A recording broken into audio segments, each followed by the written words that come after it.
Hop, salut tout le monde! Bonjour à tous! Bon week-end à tous! Il y a Ten Green qui est là. Il arrive à l'instant. Voilà. Qu'est-ce que je vous dise? Un timing exceptionnel. Bon, écoutez, on a eu une grosse semaine avec du drama et tout.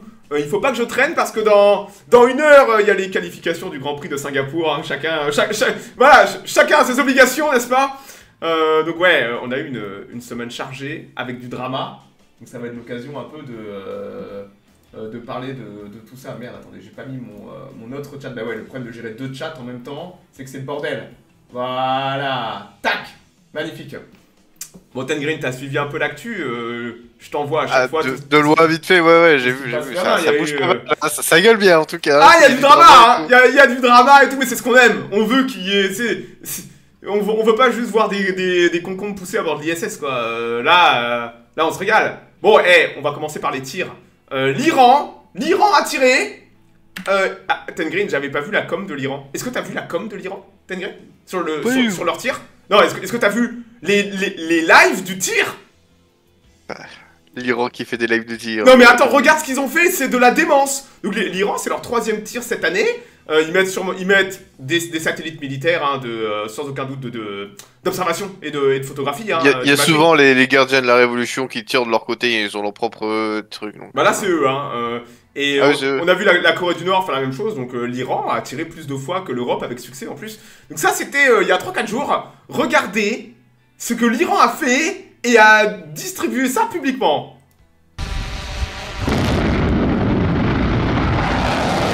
Ça part vite, hein, c'est du solide ça. Mate bien les Ten Green. Les imageries de drone, ils s'en battent les couilles, tu sais, Ariane, t'as pas le droit d'amener un drone à 200 mètres et tout. Là, ils s'en battent les steaks, ils s'en foutent, ils le font. YOLO! C'est du solide, tu peux tout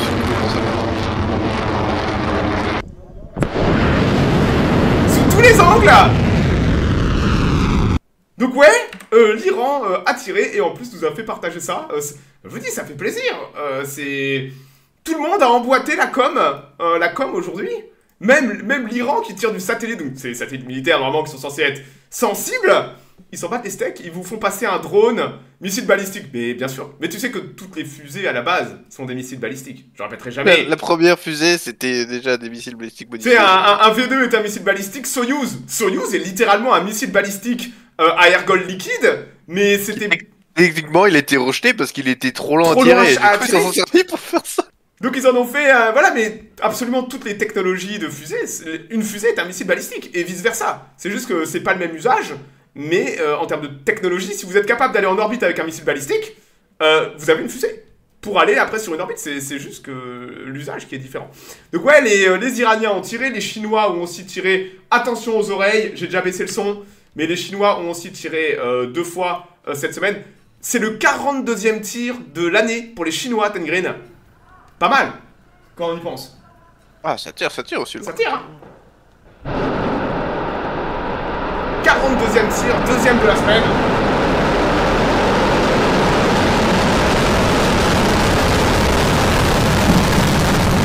Alors, c'est pas du solide. Donc, encore un tir réussi pour les Chinois. 42e tir, c'est après SpaceX. SpaceX qui a tiré pour la 92e fois cette semaine, hein. 92, hein. Donc dites-vous que les Chinois sont sur le toit du monde avec SpaceX, hein, en ce moment. Donc ouais, les Chinois qui ont tiré. On a aussi Rocket Lab qui a tiré tout à l'heure pour satellite d'observation Kinéis, donc sûrement un petit contrat pour des clients, comme d'habitude, hein, c'est ce qu'ils font, hein, des tirs à la carte. Et ils ont tiré pour une fois, en plein jour. Je vais baisser un peu le son. T-minus 20 seconds and counting. Depuis la péninsule de Manas, ça faisait longtemps qu'on n'avait pas eu un tir de jour. Donc là, c'est chouette de voir. Vous allez voir un peu la météo superbe. C'est un beau tir. Qui amène le plus de masse en orbite entre SpaceX et la Chine.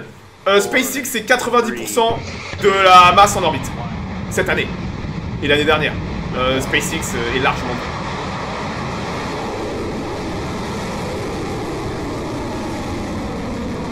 Tous ces codes dans l'espace. Bah, essaie de faire des fusées en forme de vagin. Tu vas voir ce qui va se passer. On peut, hein, essaye, hein. Vas-y, va mettre un moteur fusée là et fais une fusée en forme de vagin.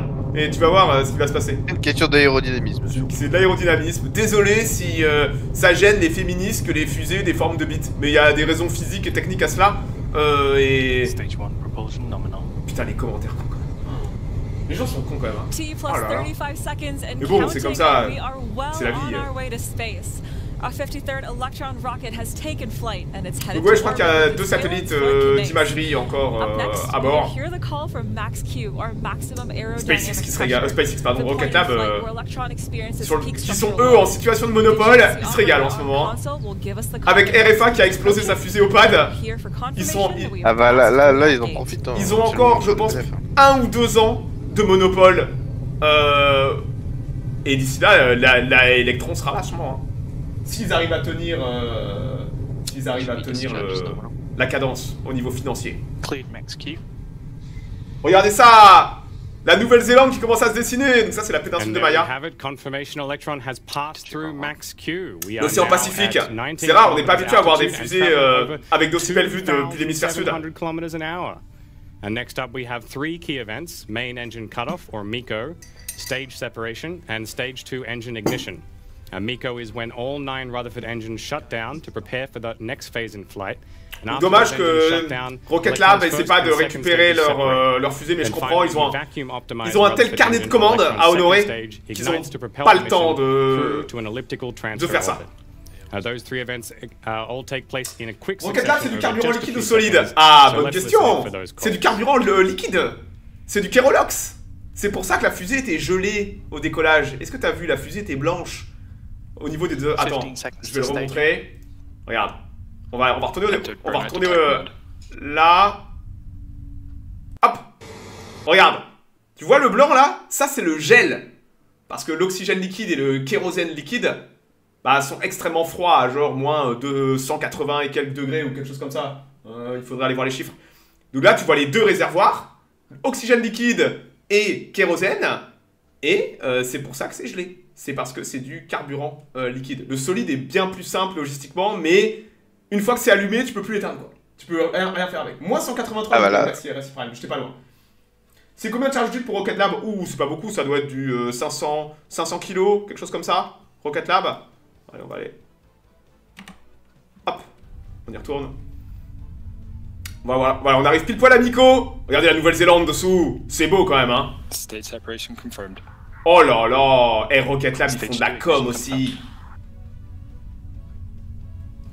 On peut remercier SpaceX d'avoir lancé ça parce que maintenant... Matez-moi ça, quoi. Pourquoi ils ont reçu un très beau vol? Et ça a été confirmé par Peter Beck. Encore un vol réussi pour Rocket Lab. Ça doit être leur 53e vol, Tengreen, quelque chose comme ça. Elle commence à avoir du vol, l'électron, quand même. Ah bah ça fait du bien pour le commande aussi, sans voilà, la confiance. Plus les tirs réussissent, plus la commande est là, plus la confiance est là, plus la confiance. Vous savez, si les gens viennent vous voir, vous voulez pas qu'il y ait 20% de chance que votre fusée elle pète. Hein. Ça coûte une blinde des satellites qu'il y a à bord, et péter le satellite est une chose, mais vous avez des gens qui ont besoin de ce service. Donc si vous leur enlevez leur satellite et que vous pétez le satellite, ouais, vous allez rembourser, il y a des assurances et tout, mais ouais, les mecs ils vont se dire, ouais, putain, ils ont pété notre satellite, quoi. Black Sky, ils avaient perdu un satellite avec Rocket Lab. Donc ils avaient retiré après encore pour un... Il y a toujours un risque. C'est le spatial, c'est difficile. Hein. Il y a toujours un risque que vous perdiez votre charge utile. Donc forcément, quand il y a des charges utiles à plusieurs milliards de dollars, comme ça peut arriver, comme le télescope James Webb et tout, vous voulez avoir le maximum de chances de réussir le tir. Donc ouais, Rocket Lab qui a encore réussi un tir très impressionnant. Cette semaine, il y a un contrat qui est passé sous les radars, à moins d'être de suivre un peu les milieux de l'aérospatial. Alors généralement, dès que c'est pas SpaceX, ça passe à la trappe les infos, les gens aiment, pour le meilleur comme pour le pire, suivre SpaceX, Musk et tout, il y a toujours du drama et de l'action, mais on oublie qu'il y a aussi une industrie qui tourne derrière, et on a ce contrat de zinzin que je t'ai montré Tengreen là, qui est passé de la NASA, un contrat qui est quand même à presque 5 milliards de dollars, un contrat totalement fou, C'est la démence à ce niveau-là. Qui a été accordé à Intuitive Machines. On a déjà parlé d'Intuitive Machines, puisqu'en février 2024, ils avaient posé avec succès, malgré quelques problèmes techniques après, un rover sur la Lune. Donc c'est une petite compagnie, Intuitive Machines. Hein. Ils ont 250 personnes. Je suis allé voir tout à l'heure. 250 personnes. Donc c'est vraiment le New Space. Et ils ont un autre rover ils vont retenter un nouveau rover en février 2025. Donc ouais, ça tourne. Et ils viennent de récupérer un énorme contrat estimé presque à 5 milliards de dollars. Donc c'est plus que l'atterrisseur lunaire quand vous y pensez. Hein. C'est un contrat qui va s'étalonner sur presque 10 ans. Et on va aller directement voir, donc là c'est le blabla de la compagnie, nous on s'en fout, ce qui nous intéresse c'est de quoi il s'agit ce contrat. Voilà. Alors là il vous explique quelques points importants du contrat accordé à Intuitive Machines. Entre autres tout ce qui touche la constellation de satellites lunaires, blablabla. 1. Livraison. Le but va être de développer toute une série d'atterrisseurs lunaires afin de supporter des livraisons de cargo ainsi que les infrastructures sur la Lune. Donc, littéralement, on leur a dit, va falloir, on vous paye pour que on estime que vous êtes les mieux placés pour être capable d'amener du cargo et de façon régulière sur la Lune. Transmission de data. Établir tout un système de satellites capables de délivrer de la résolution vidéo en 4K et les transferts de données, ainsi que la fonctionnalité de tous les services de navigation, et d'assister aussi à la sélection d'un site d'atterrissage et la prospection de ressources. Pour faire simple, ils veulent une constellation de satellites à la Starlink autour de la Lune pour pouvoir transmettre de la data, des quantités folles de data, que ce soit pour de l'imagerie, mais aussi pour du traitement de données. Et enfin, 3. Opération autonome, développer l'infrastructure, la logistique, ainsi que des solutions de cartographie de la Lune afin de faciliter l'exploration et les opérations lunaires. Voilà. Une compagnie de 250 personnes qui vient de récupérer un contrat à 5 milliards pour ça. C'est totalement... 5 milliards. C'est un truc de malade, hein. Ils sont 250 les mecs, hein. Mais ouais, c'est le New Space. Les mecs ont montré que ils avaient les dents longues, qu'ils étaient compétents. Et la NASA vient de leur filer ce contrat énorme. Alors, ils viennent pas de recevoir 5 milliards de dollars, les gars. Tout ça va être étalonné par phase. Voilà, ça va se faire peu à peu. Ils vont recevoir l'argent. Étape 1, la NASA va contrôler. Puis on va passer à l'étape 2. C'est vraiment ce qu'on appelle la privatisation de l'espace. Avec la NASA. La NASA amène l'argent. Et eux amènent le savoir-faire et les compétences. Tout simplement.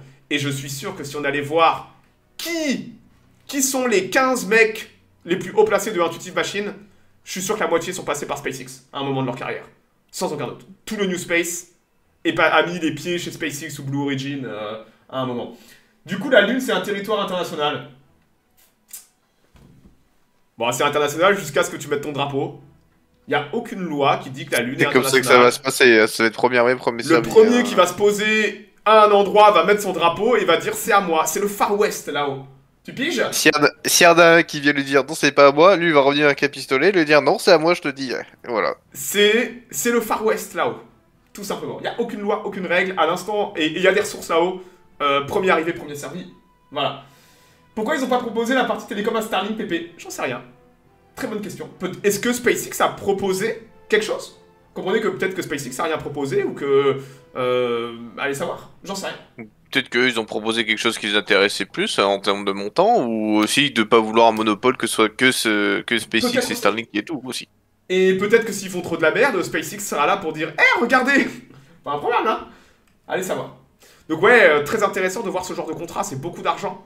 Et comme je dis, c'est passé sous les radars, pourtant c'est très intéressant parce que c'est simplement, c'est juste un contrat de logistique de la Lune autour de faciliter tout sur la Lune.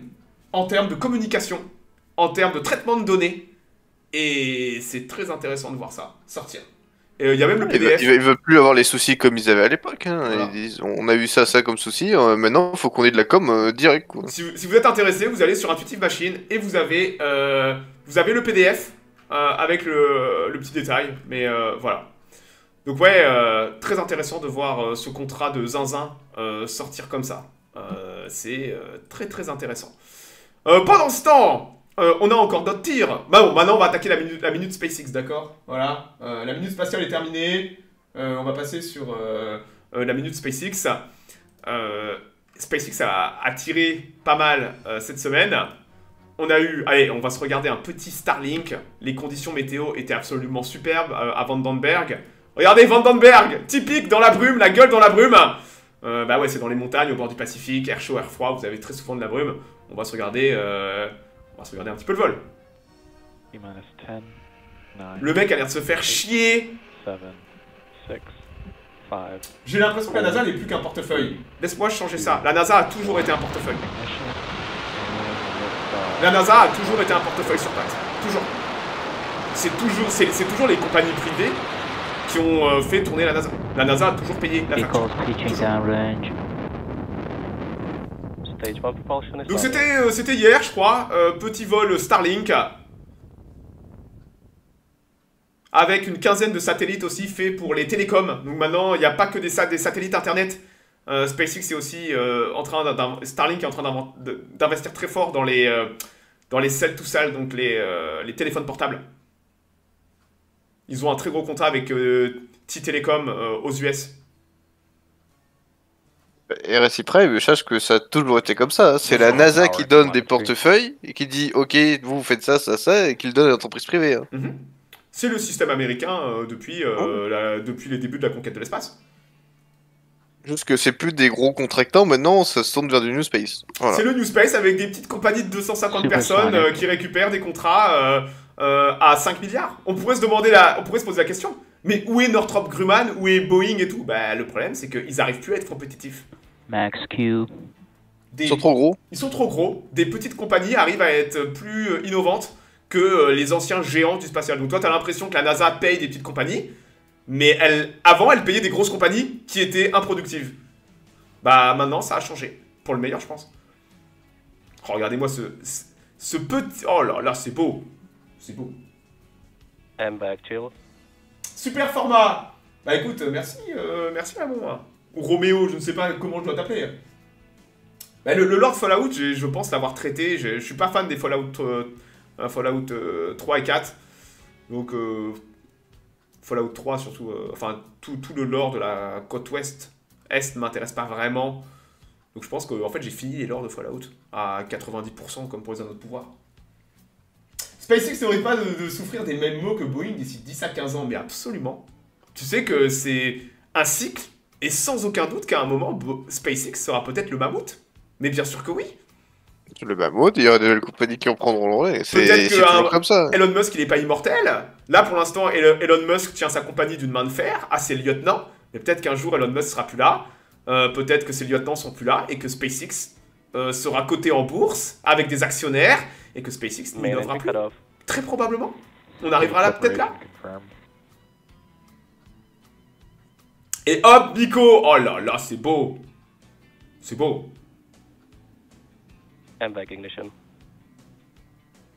C'est propre, hein. Et côté au Nasdaq d'ailleurs, oui, son action a fait un énorme boom après qu'ils aient récupéré le contrat à 5 milliards. Alors là, l'action elle a pris 52%, je crois, Tengreen, un truc comme ça. Logique. Bah, en même temps, vu le contrat, ils viennent de sécuriser leur survie pour plusieurs années en fait. Ce qui est... Là, ils ont un énorme contrat à faire, c'est très intéressant pour eux. Alors, c'est pas rien non plus, hein, mettre de la connexion sur la Lune. Ça va être quelque chose de dingue, hein. Parce qu'ils vont devoir beaucoup tirer, ils vont devoir beaucoup tester. Mais on voit que c'est possible. Rappelez-vous que les Chinois, là, ont mis, avec leur mission lunaire, les Chinois ont une parabole autour de la Lune qui tourne et qui fait exactement ce que la NASA veut faire. Donc c'est techniquement largement possible. Mais là, on va quand même parler de 4K et tout, donc on va falloir sortir de la connexion laser. Et tout. La connexion laser, ça se fait déjà avec Starlink. Hein. Mais Starlink, c'est en orbite basse, quoi. Va falloir envoyer de la connexion laser à 200 000 km. Ça va être un truc de malade. Un challenge technologique assez fou. Là, bon sang, Pépé, la voix de l'opérateur est vraiment monotone. Bah, le mec, il s'emmerde. Son boulot, c'est de... Il fait littéralement une mission Starlink. C'est le directeur de vol d'une mission Starlink, il dit « Miko, c'est bon, c'est le 92e de l'année, il y en a 3 par semaine, ouais, tu sais, il se fait un peu chier là le mec, hein. »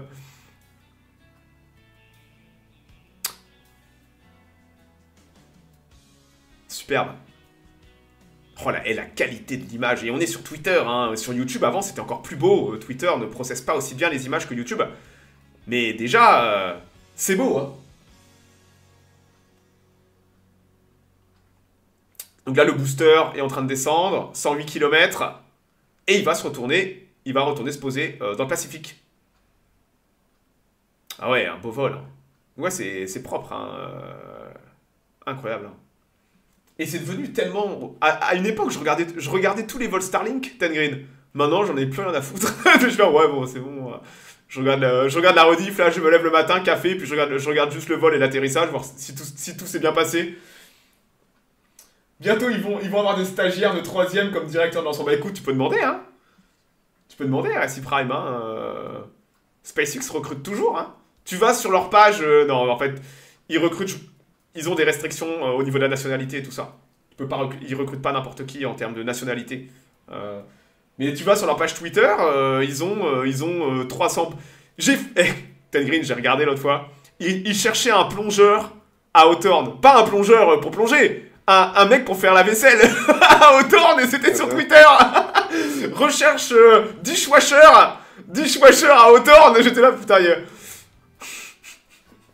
RSI Prime, si tu veux faire la vaisselle à Hawthorne, au quartier général de SpaceX. Mais c'est que c'est un bon moyen de rentrer dans la compagnie, si t'es compétent, hein, et de te faire des amis, hein. On est bien d'accord que la connexion laser ne se fait pas au sol, mais seulement les satellites? Ça se fait aussi au sol, pépère.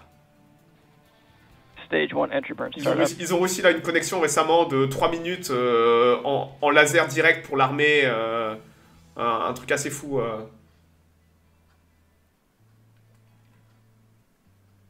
La technologie de Starlink, elle est incroyable. Hein. Je continue de voir des gens qui me disent, des abrutis qui me disent, mais c'est une fraude.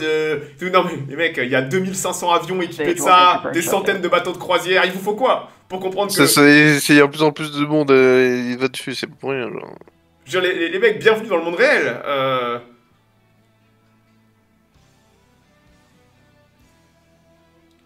Le booster est à... on peut pas nier l'efficacité. Hein. Ouais. 26 km. Oh Yann, 37 mois. Merci beaucoup mec, tu régales.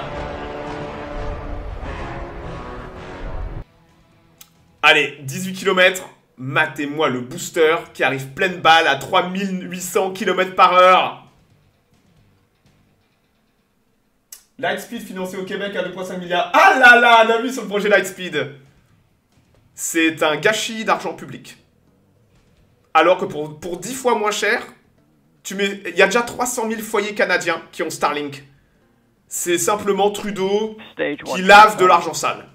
Et le gouvernement fédéral canadien qui lave de l'argent sale et qui distribue de l'argent à des entreprises.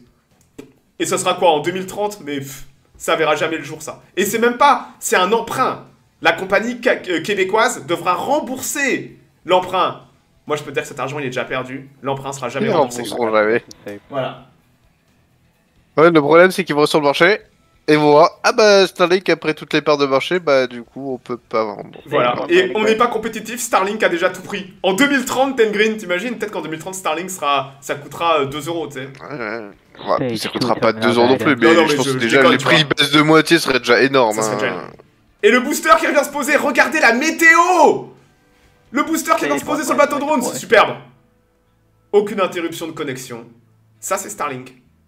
Et hop. Incroyable, hein? Stage 1 landing confirmed. La classe. Encore un booster de récupérer. Maintenant, on va aller voir une autre mission qui a eu lieu. Là, c'était du Starlink, c'est de l'interne. On s'en fout. On va aller voir une mission plus importante. Que bizarrement, j'ai pas vu Thierry Breton parler. Ah oui, c'est vrai, il a démissionné. Enfin, il s'est fait virer, hein, on va dire ça comme ça. Vous vous rappelez des satellites Galileo, hein? Les satellites Galileo européens, charge stratégique européenne de la plus haute importance. Bah ouais, avant ça décollait sur des Soyouz russes depuis la Guyane, mais quand avec la guerre en Ukraine on a perdu l'accès à Soyouz, eh bah on devait trouver des lanceurs vu que Ariane 6 n'est pas là. Et Ariane 6 est là, mais Ariane 6 n'est toujours pas dispo parce que bah vous lancez pas des chaînes de production de fusées. Eh bah là vous avez 2 satellites Galileo à bord de la Falcon 9. Ça fait plaisir. La Commission européenne et les citoyens européens qui payent SpaceX pour mettre les satellites Galileo en orbite. Regardez ça.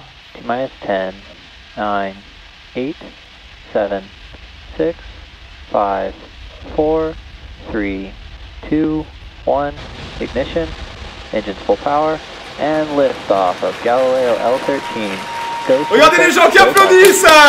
Eh ouais.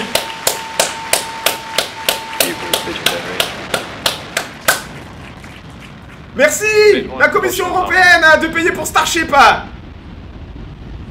Ah, ça déteste Elon Musk. Par contre, on est content qu'il soit là pour tirer nos charges utiles, hein. Mon pognon, exactement. Quand vous avez Stéphane Israël qui dit oui, mais nous on fait pas du SpaceX. Ah non, tu fais pas du SpaceX, ouais. T'es pas foutu. Pas des contrats avec eux. has successfully lifted off from Pad 40 at Cape Canaveral, and the vehicle is throttling down its first stage engines as it prepares for max. Vous vous rendez compte que ça, c'est une charge utile. Je vais baisser le son, attendez. Power and telemetry nominal. C'est une charge stratégique majeure européenne. C'est sûrement les charges, les satellites Galileo sont les satellites les plus importants pour l'Europe. Donc on pourrait se dire, ils vont utiliser un booster neuf, Ten Green, non? Ah, ils auraient pu dire, l'Europe, si l'Europe dit on veut un booster neuf, bah on leur fait un booster neuf. Et encore plus cher, tiens. Tu sais c'est le combienième vol de ce booster? Oh, plus d'une dizaine, c'est sûr. 22. C'est un des plus vieux boosters de la flotte. Ils ont refourgué à l'Union Européenne et les satellites Galileo, je crois le 3e plus vieux booster de la flotte, mais qui a déjà fait ses preuves. L'Europe a dû avoir une ristourne. Ou alors, ce que je commence à penser, c'est que la Commission Européenne était tellement désespérée qu'ils ont juste dit à SpaceX, tirez ce que vous voulez, mais mettez nos satellites en orbite. Parce que rappelle-toi que le contrat avait été signé et qu'ils avaient payé, je crois, la Commission Européenne avait payé 90 millions par tir. 90 millions. Mais un booster qui a volé 22 fois, ça vaut même pas entre 15 et 10 millions. SpaceX fait une plus-value totalement démente sur ce vol. Ils ont raison de les enculer. C'est de la sodomie à une échelle industrielle. Et le prix avait été dit, hein, 90 millions par tir. Ils avaient vraiment payé un prix premium et ils leur ont fourgué un booster qui a volé 22 fois. Je trouve ça génial. Pour un pad en Australie, écoute, moi les contrats pour des pads, j'attends que le pad soit construit et qu'on ait une fusée dessus parce que en ce moment c'est la ruée vers les petits lanceurs, sauf que le business plan n'est pas là. Rocket Lab est déjà en situation de monopole. Séparation d'étage, c'est parti. Oh là là, allez. So there we have confirmation of main engine cutoff, stage separation, and SES-1. Magnifique. Next up, we're expecting to see and hear confirmation of payload fairing separation. We are attempting to retrieve these fairing halves once they fall back down to Earth using our recovery ship, Doug. Bon, on va aller directement à l'atterrissage, hein. And fun fact, this is our 242nd mission to use a previously flown fairing. Separation, we do have video and audio there from mission control of fairing separation. See on the side of the booster. On the bottom left, Eastern from Cape Canaveral. That causes the voilà, 39 km. Le booster revient se poser, donc c'est le 22e vol de ce booster. Et c'est vous qui l'avez payé, les contribuables européens. Merci à vous les gars. And with each flight, the soot builds up a little bit more on the outside of the rocket. As I mentioned earlier, you can continue to track the first stage telemetry in the bottom left-hand corner of your screen. As the booster continues to make J'ai même pas vu l'atterrissage, ça va être cool. Just read the instructions. 13 km, allez, reprenez la connexion. Montrez-nous l'atterrissage.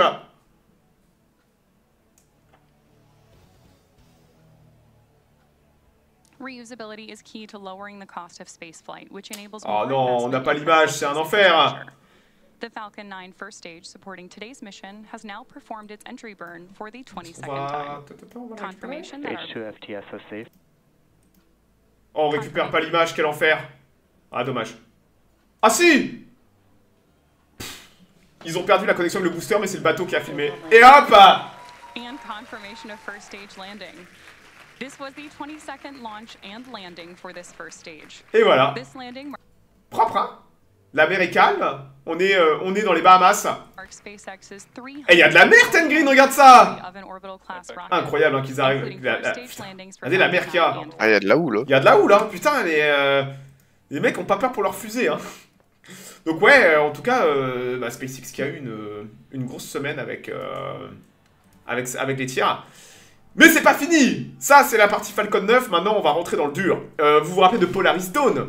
Polaris Dawn, la mission où ils avaient fait une EVA à 700 et quelques kilomètres d'altitude, donc la mission a été un énorme succès. Polaris Dawn est revenu se poser, il y a eu cette photo incroyable. Regardez ça. Donc ça, c'est les équipes dans le golfe du Mexique qui attendent. Donc la capsule fait un amérissage en parachute. Et regardez-moi ça. Oh là là là là là là. Ariane 6, c'est pas si intéressant. Mais on sait tous qu'Ariane 6 va être un peu cher. Ariane 6 va être un peu cher. Et n'est pas compétitive. Ariane 6 va survivre grâce au contrat militaire et à, comme je dis, à l'indépendance européenne, mais l'indépendance a un prix. Voilà. Matez-moi ça. Donc là, à gauche, vous avez ça. C'est Polaris Dawn qui fait sa rentrée dans l'atmosphère, la capsule. Et vous avez, ça a été pris par les équipes au sol. Donc la météo était absolument magnifique. Et on a eu après les... hop, ça c'est la capsule qui a la flotte. Les 4 parachutes de réentrée. Et ils ont récupéré... T'imagines ton boulot, Ten Green, c'est d'attendre dans le golfe du Mexique pour aller récupérer une capsule qui vient de faire qui vient de rentrer dans l'atmosphère. Truc de malade. Propre, hein, putain. Et on a... alors comme je dis, ils sont restés que 5 jours dans l'espace, donc au niveau... ça doit schlinguer un peu la mort, mais à part ça, ils sont en pleine forme. 6 jours, c'est que dalle dans l'espace. Hein. Et ils sont arrivés... voilà. Ariane 6, on peut lancer plus haut. Alors... Quelqu'un peut lui dire le concept de hauteur dans l'espace? Il n'y a pas vraiment de concept de hauteur, il y a des orbites. Et toutes les fusées vont être optimisées pour certaines orbites. Donc Ariane, à une époque, l'orbite favorite c'était le géostationnaire, sauf que maintenant le géostationnaire est un petit peu obsolète. Et c'est vrai que l'orbite basse à la côte en ce moment. Voilà. Donc ouais, c'est plus une question d'orbite. Normalement, c'est dans les 70 millions, mon cul. Je ne crois absolument pas à ce chiffre de 70 millions pour Ariane 6. Et ce chiffre, je sais pas d'où tu le sors, mais le chiffre, ça serait plutôt entre 100 et 120 millions, pépère. Hein. Va revoir tes chiffres avec les retards et tout ça. Les 70 millions, c'était à l'époque où Ariane 6 avait pas pris 4 ou 5 ans de retard. Hein. Redescends sur Terre. Hein. Ariane 6 sera pas à 70 millions, en tout cas pas avant très très longtemps. Donc voilà, et là la capsule résilience qui est de retour, on voit qu'elle a bien cramé quand même. Hein. Donc elles vont passer au nettoyage, elles vont être démontées, remontées, et elles vont être réutilisées. Voilà. Donc ouais, la mission Polaris Dawn qui est un excellent privatisation de l'espace habitable avec des gens, des vols habités. Comme je dis, c'est le projet Gemini de SpaceX, hein. Rien d'autre. Hein. C'est assez incroyable de voir ça. Hein. Mais ça montre que SpaceX est capable de le faire. Et ça va peut-être ouvrir des portes à la NASA pour aller dépanner Hubble et tout ça. Une mission laboratoire, absolument. C'est pas juste un milliardaire qui allait dans l'espace et a payé la facture. Il y a beaucoup de choses qui ont été testées et ça va peut-être ouvrir la porte à d'autres choses, sans aucun doute. Un article de 2024 dont 70 millions. Qui a écrit ton article? Moi, j'y crois pas. J'y crois pas une seconde à tes 70 millions, la 6-2. J'y crois pas une seconde. Le projet a trop déraillé en termes de coûts. J'y crois pas une seconde. Peut-être que j'ai tort, hein. Mais peut-être que j'ai raison et c'est plus probable que j'ai raison, vu les écarts de coûts qu'il y a eu et tout ça. Bon, allons à Boca Chica. Allons à Boca Chica, puisque les choses ont bougé cette semaine. Voici ce monstre. Donc, Starship est cloué au sol. En attendant novembre avec la FAA, on va reparler de la FAA et de SpaceX, la semaine a été très très mouvementée. La guerre est, je pense, officiellement déclarée. Mais le problème, c'est que SpaceX veut continuer à avancer. Et cette semaine, ils ont amené au pad. Donc, comprenez qu'on a S-30 et B-12 qui sont prêts à voler. On peut le dire maintenant, ils sont prêts à voler, les infrastructures sont prêtes. Mais SpaceX veut continuer à développer, rechercher et tester. Donc, cette semaine, ils ont amené... S31, le successeur, au pad pour faire un faux statique. Donc là, maintenant, ils testent... là, c'est l'eau qu'on voit, c'est le Rio Grande. On est amassé juste à côté de Boca. Et ils ont fait un faux statique.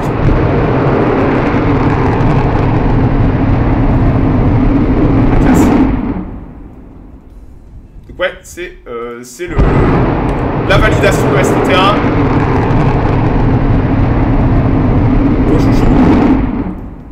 Et on va aller voir l'autre. Hop là. Vu de dessous au ralenti, c'est incroyable. Hein. Les monstres, quoi.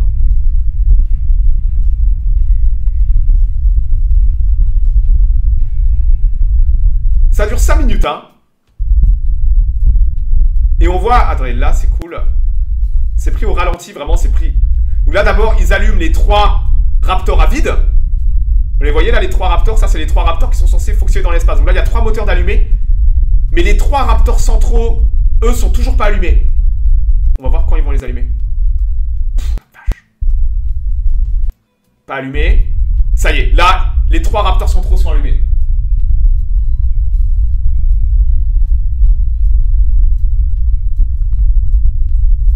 Elle est incroyable cette caméra. Donc ils allument pas les 6 moteurs d'un coup. D'abord les 3 Raptors extérieurs, ce qu'ils appellent les airvacs, et après les 3 Raptors centraux. C'est la V2 qui le teste. Techniquement, S31 serait encore un Raptor V1.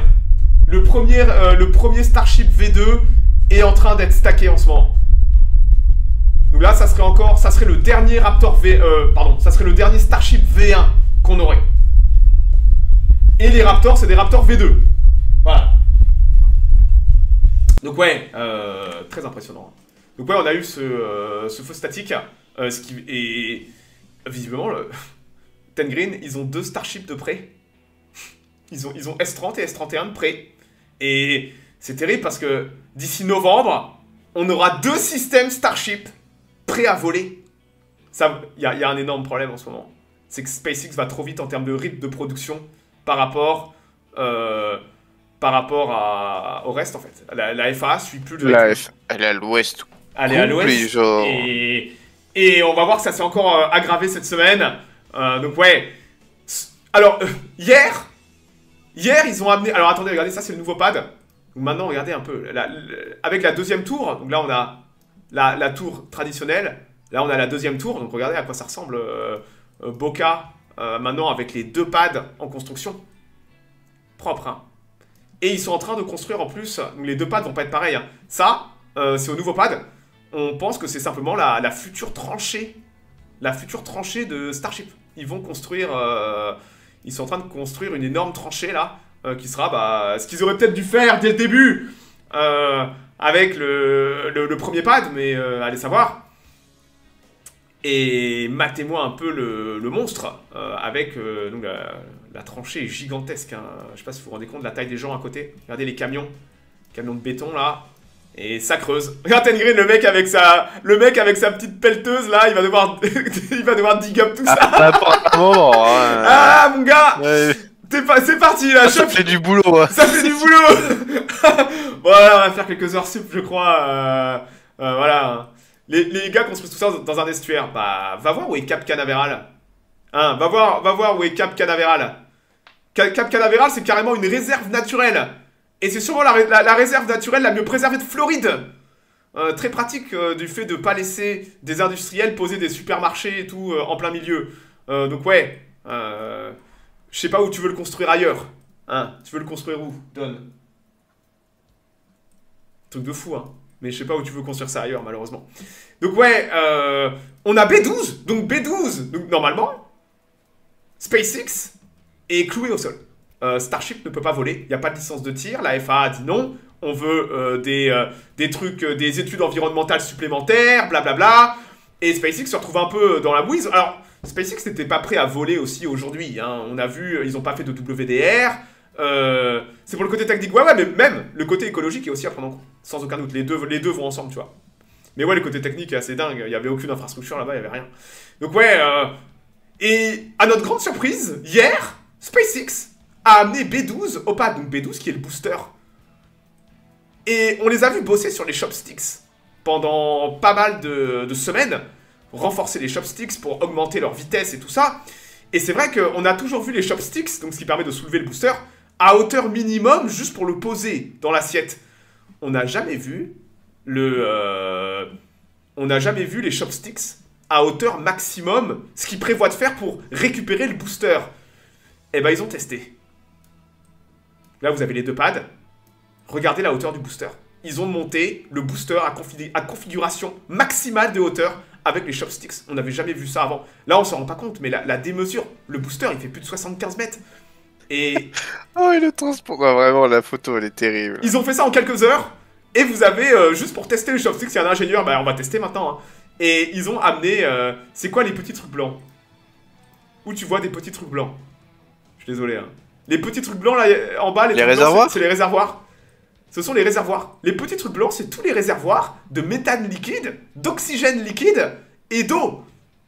Puisque c'est du métallox, les moteurs. Donc c'est là où on va stocker pour les deux pads. C'est là où on aura, et ils vont encore en amener d'autres, hein, des réservoirs. C'est là où tu auras tout le méthane liquide et l'oxygène liquide. Vous voyez qu'ils ont viré les réservoirs verticaux. Ils étaient pas si contents. Pas si petits, ils sont gigantesques, les réservoirs. Tout là est gigantesque. C'est de la démesure. Juste que la photo est prise de loin, mais... Pourquoi on a Harris sur la photo? Pour faire du bait-click. Hein? Pour faire du bait-click, pardi! Tu sais, dès que tu mets Musk sur une photo, ça fait plus de vues. Bah, c'est du bait-click. Voilà. On va en parler quand on va parler de la FA tout à l'heure. Donc ouais, on a cette photo vraiment incroyable. Alors, matez le truc, on n'a jamais eu le booster levé aussi haut. C'est un truc de dingue. Et dans la foulée, il le reposait sur l'assiette. Regardez le monstre. Je sais pas si les gens se rendent compte, hein, mais... SpaceX a pris quelques photos, forcément. Et on a peut-être la photo la plus impressionnante, c'est celle-là. Ça a été pris par NASA Spaceflight. Matez. Donc quand ils vont essayer de récupérer le booster, ils vont le faire à cette hauteur. Quand le booster va revenir se poser pour le vol 5, ils vont essayer de le récupérer. Ils vont pas le faire à ras le sol. Ils vont le faire à cette hauteur maximum. Peut-être que ça, si tout se passe bien, ce serait la vue qu'on aurait, Ten Green, avec le booster récupéré. Il le poserait à cette... Il le ramènerait à cette hauteur-là. Voilà. C'est du... Truc de fou, hein. Donc ouais, voilà à quoi ça ressemble. Donc ça, c'était une simulation. Sans aucun doute, c'était une simulation, un test, pour essayer de voir les boosters... monter le booster le plus haut possible, voir si tout se passe bien. Comme dit, ils testent encore énormément les chopsticks, mais il semblerait que tout soit prêt. Là, c'est vraiment un truc de fou. Tellement prêt que, en même temps que ça se faisait, voici S30.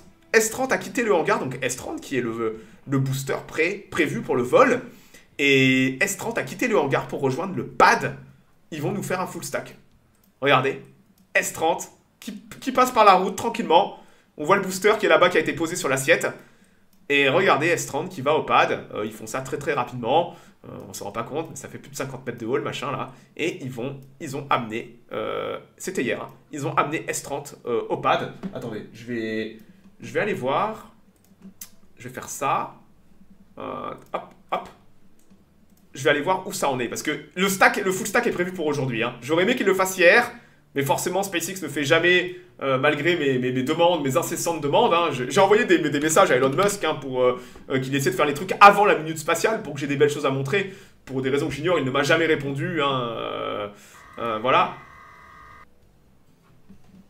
Je vais vous montrer ça. C'est le stream de NASA Spaceflight. On est en live. Hop, hop. Regardez. Donc là, on a... voilà, Boca... Vous avez en bas, le Starship S30 qui est entre les chopsticks. Je pense qu'ils vont stacker aujourd'hui sûrement. On va avoir un full stack. Donc pourquoi ils font un full stack alors qu'on est si loin de novembre? J'en ai absolument aucune idée. Peut-être qu'ils vont faire un WDR. Je pense qu'ils vont faire un WDR, qu'ils vont tester. C'est aussi pour envoyer un message à la FA. Regardez, on est vraiment prêt à tirer, on n'attend plus que vous. Et en même temps, ils vont en profiter pour tester tout le merdier, les changements et tout ça. Bah, c'est pour montrer que aussi ouais, ils sont totalement prêts et que bah merde, une fusée prête, il faut la tirer. Hein. Faut pas que ça attende trop longtemps. Et vraiment, même au niveau technique, vous pouvez pas laisser une fusée éternellement sur un pad. Il faut que ça vole. Donc ouais, ils vont sûrement faire un WDR et puis on verra bien. Donc on aura des belles photos de full stack sans aucun doute cette semaine, même dans les prochaines heures peut-être. Ça va stacker aujourd'hui et ouais, très très impressionnant. Voilà. Donc ouais, ça va vite, ça fonce. Sans le hot stage ring. Il a pas le hot stage? Attends. Bien vu ça. Ça serait bizarre qu'ils aient amené... Non, il y a forcément le hot stage. Attends. Tu soulèves un point intéressant. Non. Oula. Si, ils l'ont mis ce matin. Ils l'ont mis ce matin, le hot stage, parce qu'il a été emmené, hein. Là, c'est vrai qu'il n'y a pas le hot stage, mais il a peut-être été amené et mis à la grue, allez savoir. Mais, bah, attendez, est-ce qu'on voit sur la... est-ce qu'on voit... Attendez, on va faire ça. Il est là, le hot stage. Il a été rajouté. Regardez. Il est là, le hot stage. Il a été rajouté. Les mecs, putain, c'est incroyable. Bien vu le chat. Ils l'ont mis ce matin. Regarde, Dragon Hunter. Œil de lynx, absolument. Le hot stage a été rajouté. Il est là. Donc ouais, ils vont full stack. Ils vont full stack sans aucun doute. Voilà. Donc ouais, qu'est-ce que je vous dise SpaceX. Non, ça c'est moi, ça. Regardez. Ah, pardon. Pardon, faut que j'arrête de faire ça. Voilà. Je vais virer ça. Et maintenant, on va parler du drama de la semaine. Vous vous rappelez que la semaine dernière, SpaceX avait tiré à balles réelles sur la FAA en leur disant « Écoutez, vous êtes trop lent, vous nous bloquez. » Et c'est vrai que la FAA, bah, généralement, ne se défend pas officiellement. Jamais vous verrez la FAA prendre son compte Twitter. Ils ont un compte Twitter où ils balancent plein de trucs, la FAA, sur les news et tout. Mais jamais vous verrez la FAA dire « Nous faisons de notre mieux. » La FAA, c'est des bureaucrates. Ils sont pas là pour répondre aux provocations. SpaceX a envoyé surtout un message politique au Congrès pour augmenter le budget de la FAA, pour que ça aille plus vite. Ou alors peut-être que la FAA ne s'occupe plus de spatial et crée une nouvelle agence, une Federal Space Administration, ce qu'il faudrait faire, je pense, aujourd'hui, une FSA. En tout cas, on est dans cette situation où la FAA ne réagit pas. Et bien cette semaine, la FAA a fait une crasse absolument superbe. La FAA a sorti des vieux dossiers de 2023, donc des tirs de 2023, donc d'il y a plus d'1 an. Et la FAA a collé une amende de $600 000 à SpaceX. En leur disant, en 2023, vous vous rappelez ce tir, vous avez utilisé une salle de contrôle qui n'était pas assermentée par la FAA, on n'avait pas mis notre bulletin dessus, et là vous avez enlevé une procédure technique du compte à rebours que nous n'avons pas dit, c'est bon. La FAA a utilisé l'outil bureaucratique pour foutre 600 000 euros d'amende, dollars, pardon, à SpaceX. Alors vous savez, oh là là. j'ai eu la chance ou la malchance de passer par l'armée française. Quand vous voulez que quelqu'un soit coupable, et qu'il y a un règlement dodu, quand vous voulez que quelqu'un soit coupable ou que vous voulez punir quelqu'un, cette personne ne sera jamais innocente. Vous trouverez toujours quelque chose. Si vous le voulez, c'est impossible d'être innocent si vous voulez que quelqu'un soit coupable. Aussi irréprochable que vous pensez être, vous ne l'êtes pas. Comme disait Beria, amenez-moi les gens, j'en ferai un coupable. C'est la même chose là. La FAA n'a probablement que très moyennement apprécié le coup de com' de SpaceX. SpaceX qui a publié sa grande lettre de protestation au moment même où le chef de la FAA se faisait rôtir au Congrès. Rien n'est fait au hasard. Et bah là, vous avez la FAA qui riposte de façon extrêmement méchante en collant une énorme amende à SpaceX. Et comprenez qu'ils n'ont pas pris le vol de la semaine dernière. Ils ont pris des vols qui étaient dans les tiroirs depuis plus d'1 an, des vieux machins. Et ils ont dit « Ha ha, on vous punit pour ça !» Et vous savez qu'ils ont sûrement raison. SpaceX, sans aucun doute, à un moment, a peut-être négligé ça, ou a considéré que c'était acquis, ou il n'y a pas eu de communication. Et comme je vous dis, si vous voulez trouver un coupable, vous trouverez toujours un coupable. Donc là, la FAA sort ce que j'appelle de la red tape pour punir SpaceX, mais regardez, vous avez eu tort de faire ça. Ça sort quelques jours après le coup de com' de SpaceX. Ça, c'est totalement politique. C'est pour punir SpaceX. Le timing est trop beau. Ils auraient pu sortir ça il y a 6 mois, ou plus même. Ils le font maintenant. Là, on a voilà, ça c'est une déclaration de guerre. Le problème, et il y a un problème avec ça, c'est qu'on parle de SpaceX. Peut-être que les gens connaissent mal SpaceX, ou en tout cas la compagnie en elle-même. Souvent, je vois des gens un peu trop romantiques avec Elon Musk et SpaceX et tout. Vous méprenez pas, SpaceX, c'est pas des enfants de cœur. Hein. C'est une compagnie depuis sa création. C'est une compagnie qui s'est jamais laissé marcher sur les pieds, alors qu'ils avaient 100 employés. En 2003-2004, ils sont allés s'attaquer au gouvernement américain, ils sont allés s'attaquer à la NASA, ils ont poursuivi, ils ont traîné en justice la NASA, ils ont traîné en justice ULA, et très souvent, ils ont gagné. Si SpaceX est en vie aujourd'hui, c'est qu'ils se sont jamais laissés intimider par qui que ce soit. Ça, c'est le côté Musk. Musk n'aime pas se faire marcher sur les pieds, que ce soit par ses employés, que ce soit par le gouvernement. Et SpaceX, quelle que soit sa taille, même quand ils étaient un petit poussé de l'industrie, ils se sont toujours attaqués au plus gros et n'ont jamais laissé qui que ce soit leur imposer, peut-être de façon illégale. Et comme je dis, s'ils sont en vie aujourd'hui, SpaceX, c'est parce qu'ils ont eu ce tempérament de feu, d'aller en justice, d'attaquer et de jamais se laisser intimider par qui que ce soit. Dans la foulée, Elon Musk, il a attaqué la FAA en justice aujourd'hui, cette semaine. Musk a dit, écoutez, nous, on va attaquer la FAA en justice. Il est hors de question qu'on se fasse attaquer de la sorte de façon partisane. Parce qu'il y a un côté politique à ça. Hein. Vous pouvez vous en... Là, j'ai toujours défendu la FAA de façon très active. Mais là c'est indéfendable ce que fait la FAA en termes d'attaque. Ils ont, comme je vous dis, le règlement dit que... C'est vrai, mais quand on applique le règlement juste 3-4 jours après s'être pris un énorme scud dans le fion, c'est partisan. C'est partisan. Et dans la foulée, SpaceX ne s'est pas arrêté là à attaquer la FAA. SpaceX a envoyé une lettre au Congrès. Une lettre au Congrès parce que c'est officiel. Hein, la FAA met $600 000 d'amende. Donc voici la lettre de SpaceX le 18 septembre 2024, soit à peine quelques heures après que la FAA ait annoncé officiellement cette amende. Donc voici la lettre que SpaceX a envoyée. Donc tout ça, c'est officiel. Hein. Tout ça, il faut que ce soit officiel, c'est de la transparence. Donc le 18 septembre 2024, à l'honorable Frank Lucas. Donc SpaceX a envoyé cette lettre à tous les sénateurs membres du comité. Donc c'est le comité qui est en charge de tout ce qui touche le spatial.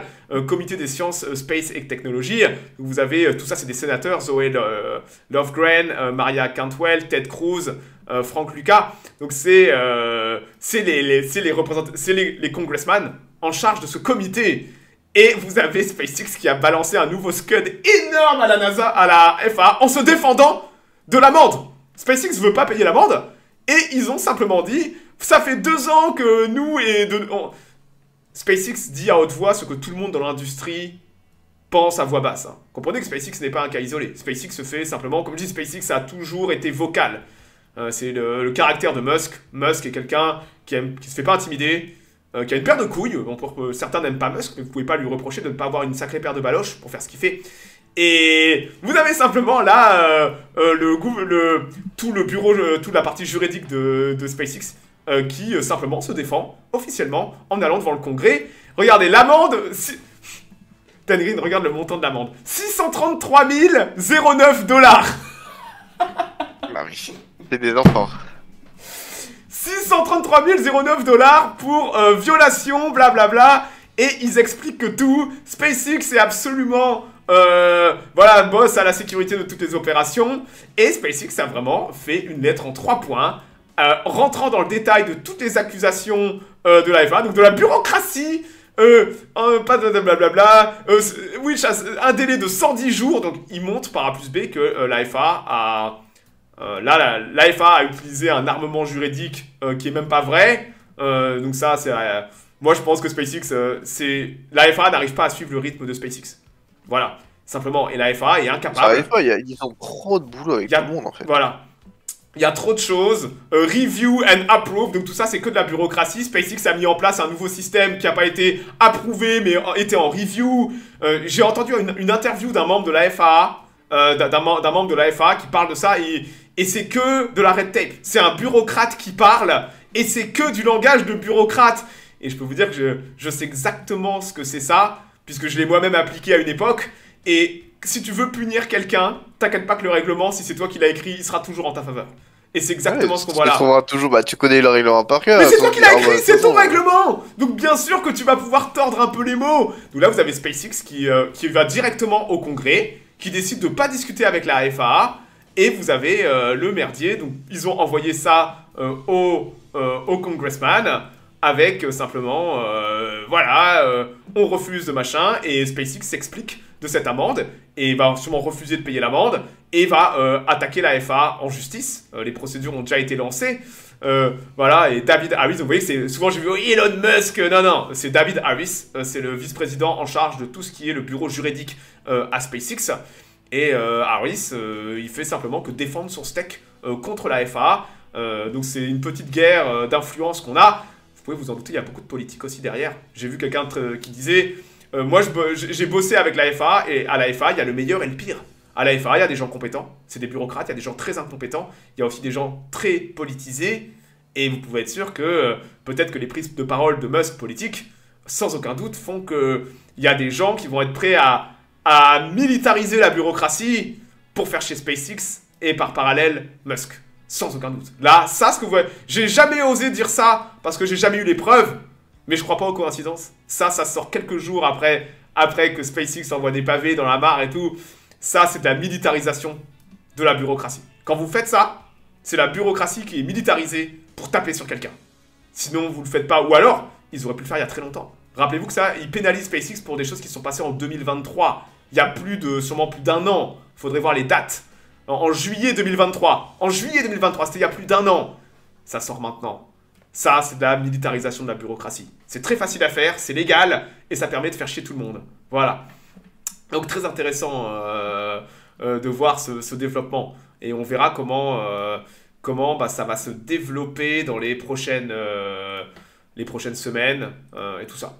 Donc ouais, c'est très intéressant de voir. La bureaucratie est lente de base. Oui, elle est lente de base, mais tu peux aussi la militariser. Ça, là, ça sort 3-4 jours après que SpaceX ait attaqué la FAA publiquement au Congrès. C'est pas une question d'être lente. Ça, c'est partisan. Et ils ont raison de le faire. Ils défendent leur steak aussi, et ils ont absolument pas apprécié, sans aucun doute, que SpaceX aille dans leur dos et leur tire un énorme scud dans le fion. Donc là, c'est eux qui disent, on veut pas que vous fassiez ça, on vous punit et on vous met $600 000 d'amende. Sauf que SpaceX, c'est pas n'importe quelle compagnie, ils ont toujours été comme ça, et vous avez Musk derrière, et Musk, c'est un vilain trublion. Et Musk... Voilà, ils ont miraculeusement retrouvé leur tampon pour valider le formulaire B12. Mais c'est exactement ça. C'est très facile de militariser la bureaucratie. Donc là, ce qu'on voit là, je suis prêt à vous mettre ma main au feu. Mais j'ai pas la preuve, personne n'a la preuve. Mais à 95% que c'est de la militarisation. Et c'est politique. Sinon, vous faites pas ça. Donc allez savoir. En tout cas, quoi qu'il arrive, on va avoir un full stack aujourd'hui. On aura des belles images. Et on verra... Mais c'est du drama. Moi, je vous cache pas que je suis content de voir ça parce que c'est bon qu'on ait ça. C'est bon que ça sorte. Et c'est bon que ce soit entièrement public et transparent pour montrer à quel point la FAA est obsolète. Le New Space est devenu trop gros, SpaceX inclus, et la FAA n'est plus capable de gérer ça. La FAA ne suit plus le rythme. Et ce qu'on voit là, c'est simplement une réaction de bureaucrates aigris. Peut-être pas content que Musk ait pas choisi le bon camp politique. Il y a peut-être un peu de ça derrière aussi, sans aucun doute. Et voilà. Qu'est-ce que je vous dise?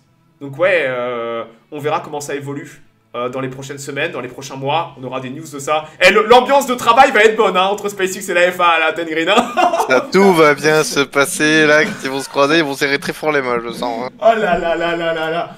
Mais comme dit, c'est du drama et c'est chouette aussi qu'on ait ça. C'est chouette, même si on voudrait voir Starship voler. On voudrait voir Starship voler et ça volera. Et ça volera, il faut que ça vole. Et si ça vole pas, ça sera... la FAA manque de moyens. Toi, t'es pas là souvent dans les milieux spatiales, hein. Mais bien sûr qu'elle manque de moyens, la FAA. Et c'est un... Ils manquent plus de moyens pour faire ça, en fait. La FAA n'a pas assez de moyens pour traiter tout ça. À une époque, elle parvenait à peine, mais maintenant, SpaceX avec Starship a atteint un tel degré de complexité que, je l'ai toujours dit, il faudrait que Starship maintenant ait son propre bureau de la FAA, juste pour gérer Starship. Et ce qui n'est pas possible en termes de moyens légaux. Pour toutes les licences de tir aux États-Unis, c'est à peine 130 personnes, on avait vu. 130 personnes pour gérer tout ça. Mais c'est complètement stupide et dément. Ils pourraient délocaliser au Mexique pour les lancements. Non. Vous pouvez pas délocaliser ça. Ça bosse à... Toutes les compagnies américaines, si elles veulent de l'argent, elles doivent être sur le sol américain pour pouvoir bosser avec les Space Force et tout ça. Jamais la NASA, les Space Force... non, c'est pas possible. C'est administrativement pas possible en termes de survie à long terme. Voilà. Mais ralentir SpaceX, c'est aussi ralentir Artemis, absolument. Absolument. Oui. C'est pour ça que ça gueule. D'ailleurs, regardez, je vous ai dit que peut-être que SpaceX a des ennemis au sein de la FAA, au sein du Congrès, sans aucun doute. Hein. Il y a des gens qui détestent Musk et SpaceX. Mais il y a des gens qui ont... SpaceX a aussi des alliés. À la NASA, dans les Space Force. Et regardez ça, c'est une lettre envoyée... par un sénateur américain, donc du Congrès, hein. Regardez, 17 septembre. C'est pour vous dire, là, je vous dis le drama heure par heure. Donc c'est Case Self, qui est un des congressmen du 3e district du Texas, donc Congrès des États-Unis d'Amérique, à destination de l'administrateur de la FAA, monsieur Michael Whitaker, afin de supporter la cadence de tir. Donc c'est une lettre donc tout ça, dès qu'un congressman envoie une lettre comme ça, c'est public, d'accord. Ces gens-là, tout est fait de façon publique et transparente. Donc c'est simplement une lettre d'un des congressmen du Texas à l'intention de la FAA. Je vais pas vous la lire, mais poliment, c'est mis avec les formes politiques. C'est pour dire, il serait temps que vous vous bougiez le cul, de bosser un peu plus sérieusement et d'accepter et Voilà, donc vous avez des congressmen texans, comme dit SpaceX, Tesla et tout ça sont très bien implantés au Texas. Donc ils ont le support, entre autres, de tous les congressmen du Texas. Donc vous avez de l'influence. Vous avez de l'influence, SpaceX a des alliés, et vous avez simplement ce genre de... C'est important ça, hein. Vous savez que ça, cette lettre, je vais peut-être expliquer pourquoi il envoie ça. Peut-être qu'un jour, dans 1 an, ou 2 ans, ou 3 ans, ou 4 ans, va falloir rendre des comptes de pourquoi les Chinois ont une capsule avec des taïkonautes autour de la Lune, et que les US sont à la traîne et ont 1 an ou 2 ans de retard. Pourquoi il y a un drapeau chinois sur la Lune? Et on va chercher... Ça va gueuler, à ce moment-là, ils vont... des boucs émissaires. Ça va chercher. On aura une commission sénatoriale exceptionnelle, une commission d'enquête, comme ça arrive, et on amènera tous les gens qui ont participé de près à de loin et on va les écouter. Et on leur dira pourquoi vous avez pris cette décision à ce moment-là, pourquoi vous n'avez pas fait ici, pourquoi vous n'avez pas fait ça. On cherchera des scapegoats, des boucs émissaires à foutre en tôle pour justifier un tel échec. Bon, là, vous avez simplement un congressman qui dit « Ah bah moi, j'ai demandé à SpaceX, j'ai demandé à la FAA de se dépêcher à l'époque. Regardez, voici ma lettre. » Ben oui. Ben oui. Ça se dédouane très vite parce que ça va être une... Si jamais les Chinois arrivent en premier, ça va être une merde absolue dans la politique américaine. Il faut attendre le résultat des élections US. Oui, ces élections vont avoir un impact catastrophique. Et je pense que... moi, je suis à 100% pour Trump, entre autres pour ça. Parce que je sais que Kamala Harris, c'est une tarée. Et la Harris, ça sera la fin de beaucoup de choses. Ça sera la fin d'une ère pour SpaceX, si Harris passe. Harris ne s'est pas caché qu'il faut mettre Musk en prison, il faut verrouiller Twitter, et je l'ai déjà dit. Tout ça va ensemble, ça s'emboîte. Désolé, mais SpaceX, Twitter, Tesla, c'est Elon Musk. À l'instant où vous virez Elon Musk de l'équation, tout ça s'arrêtera très très rapidement. Et... est-ce que potentiellement ça sera la fin de SpaceX avec une Kamala Harris? Je ne pense pas, mais en tout cas il y aura du plomb dans l'aile qui va arriver. Et moi je suis contre ça, je veux que ça aille vite, je veux que ça avance. Et même si je ne suis pas un grand fan de Trump, du personnage, hein, moi tous ces milliardaires politiques, je les conchis. Trump est celui de loin qui a déjà fait ses preuves en termes de spatial. C'est lui qui a créé les Space Force et tout ça. Et il a montré qu'il supporte le spatial à fond. Alors que Harris est une... Elle est déjà depuis 4 ans, ça fait 4 ans qu'on s'emmerde. Désolé, mais elle a eu sa chance, Harris, pour que les choses avancent. Et je pense qu'il y a beaucoup d'Américains mécontents aujourd'hui. Donc ouais, sans aucun doute, Harris est le pire candidat. Et Trump est le meilleur candidat par défaut. Hein. Comprenez que je dis par défaut. On parle de spatial. Hein. Je parle de spatial, hein. Je m'en fous, moi, des US et du prix des trucs. Mais en termes de spatial, Trump a déjà fait ses preuves en termes de choix intelligents contre l'industrie et contre l'administration. Il a fait des... Aujourd'hui, on est tout le monde... Vous ne trouverez personne pour dire que les Space Force sont un mauvais choix. Voilà. Obama a... Mais alors... Oh, pardon, Ten Green, vas-y.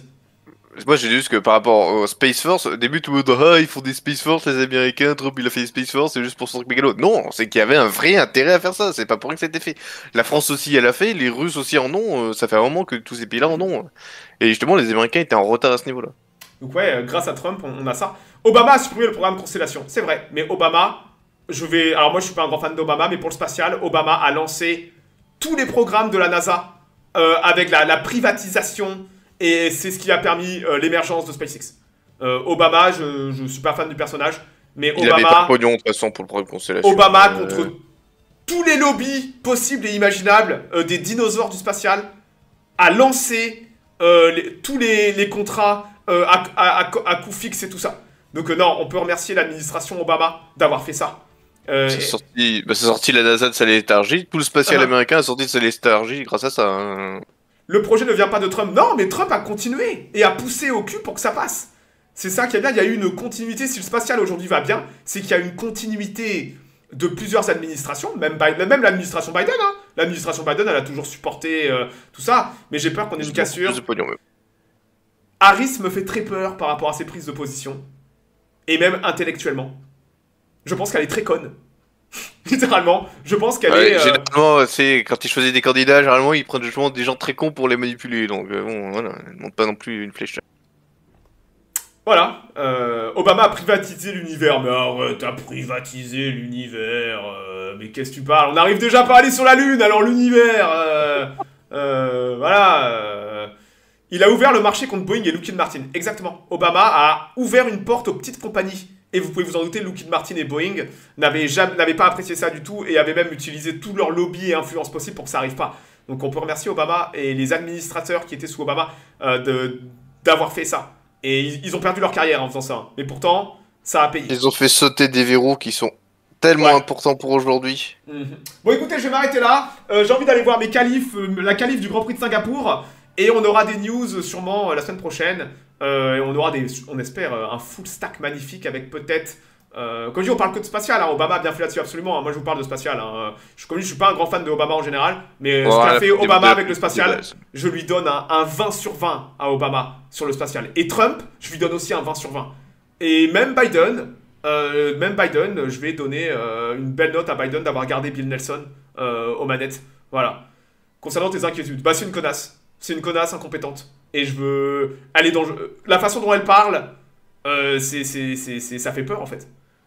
Quand elle te dit qu'il faut museler la liberté d'expression, ça veut dire il faut qu'on mette Musk en prison. Il faut lire en les lignes ce que disent les politiques. Quand elle l'a dit publiquement. Il faut comprendre que Musk et Harris, ils ne peuvent pas se blairer, donc forcément. Mais personne ne peut blairer Harris si t'as un cerveau fonctionnel. Quand elle dit publiquement que Musk n'a plus le droit de s'exprimer, qu'il a perdu le droit de s'exprimer, ça veut dire bah Musk il faut le mettre en prison. Mais si tu mets Musk en prison, ça va être la fin de beaucoup de choses aux États-Unis. Voilà. Biden a oublié le spatial. Non, non, pas du tout. C'est juste que t'es pas au courant. Biden, il a soutenu la politique, il a mis des bons administrateurs, mais il a pas fait. Il a donné les moyens, mais il a pas fait non plus. Voilà, il pouvait pas faire grand chose de plus. Biden, il a fait de son mieux au niveau du spatial. Moi, j'ai pas à me plaindre de Biden, et de l'administration américaine sous Biden.